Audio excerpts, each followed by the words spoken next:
Alright, let's talk about Leah. Hello everyone, Madayo and Shalom. Which Leah are we talking about? Biblical Leah, of course.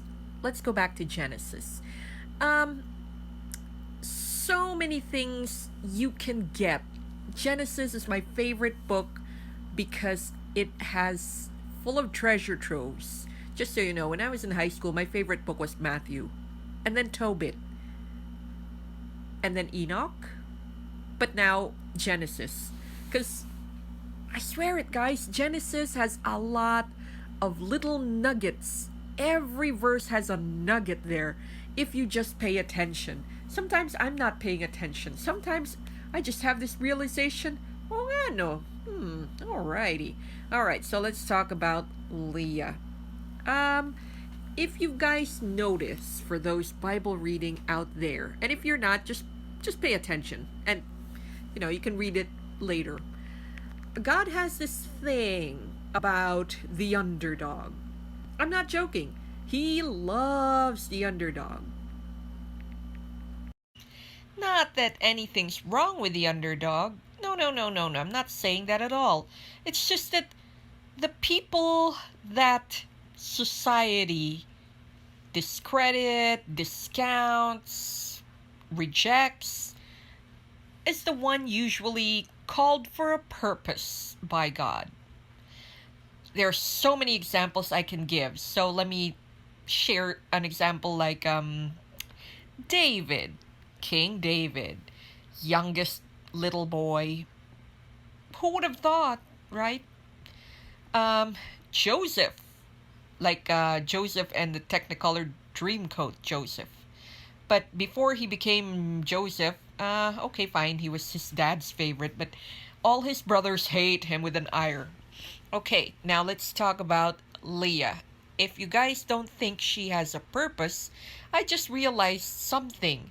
Two of the, okay, maybe not most powerful clan, very important tribes out of the 12 came from Leah's line. And who is buried with Jacob? It's Leah. Okay, I'll give you a context first on how we meet Leah. When you get to Genesis, when we are in the story of Jacob, who will later become Israel, he is in his uncle Laban's house. And Laban was expecting gifts and stuff, and it didn't come. His mama never sent him any. So he's like, you're gonna work, Jacob. You can't be just here lazing about. It's been a couple months, so what do you want? What do you want your wages to be? Because I'm your uncle.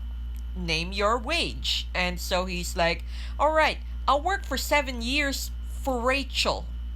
And his father's like, But here's the thing, Leah, lazy eye, that's how it's described in some translation. Some says it's maybe deformed, or it's heavier. There's this condition where your eyelids are droopy. That's it. And nobody likes to marry Leah. And in the custom of the town, you can't marry the younger. Kind of like Taming of the Shrew, you have to like get the older ones wed first. And during the wedding night, because there's no electricity and maybe the tent didn't have any candlelight or anything, lo and behold, it was Leah in the tent, and there's no takebacks because once you do the deed, it seals the deal. And in that time, they don't really mind polygamy, even if usually they only have one. Like Abraham only had one wife. Hagar is not a wife. She didn't even become a concubine. She was an indentured servant whom they have a baby with. I think I've explained that in a different video. It's complicated, but she's not a wife. She's not a concubine. However, in Jacob's case, it's different. He really did have 2 legal wives and 2 servants that he elevated to the status of concubine. How do we know he elevated them and not like Hagar? He acknowledged all 12 of his sons. That's how we know.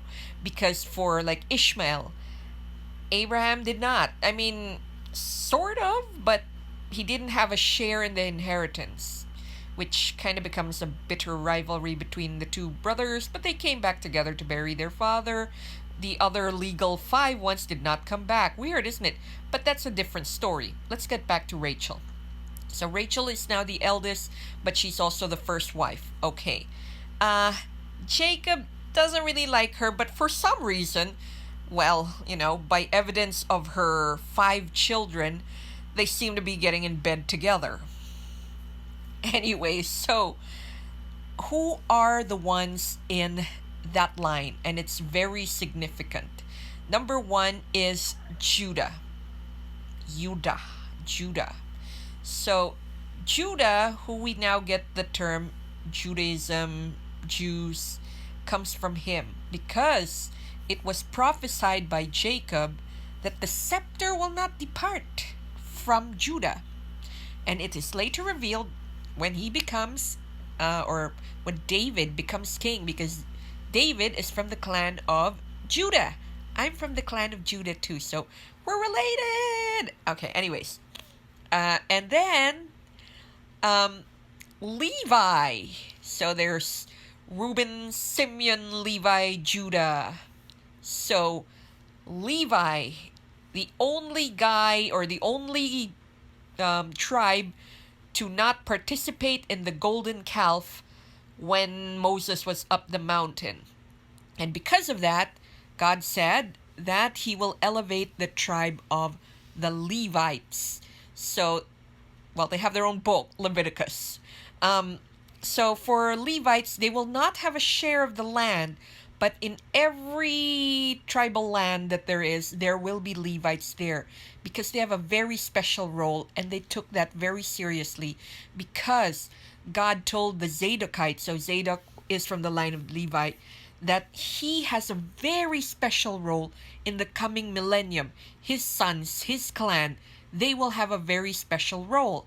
And for the Gentiles who please God, who protects his people, who blesses his people, will be grafted into the kingdom as Levites. So they will be in the clan of the Levites. So Levites are very, very important clan.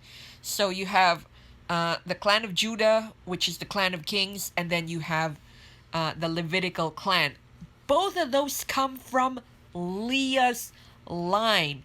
And when Jacob died and Moses and everyone brought his bones back to Canaan, to modern day Israel, they put him in the tomb of the patriarchs because that was his last will and testament. And beside him is Leah, not Rachel. Rachel is buried in Bethlehem. Okay, so yeah. So just so you guys know, if you feel rejected in life, if you feel like nobody minds you, sees your worth, God does. Because that's what he saw in Leah. Leah was the most dutiful wife. And if you read between the lines, because as I said, there's lots of nuggets there, you will see that Rachel isn't exactly the nicest of people. She's pretty. That's why Jacob loves her. But let's face it, Leah was kind, Leah was dutiful, and yes, they have their sibling squabbles. But hey, in the end, the first wife wins. So anyways, I'm just putting my 2 cents in. I hope you guys got something out of this. I'd love to hear your thoughts. Madayaw and shalom, everyone.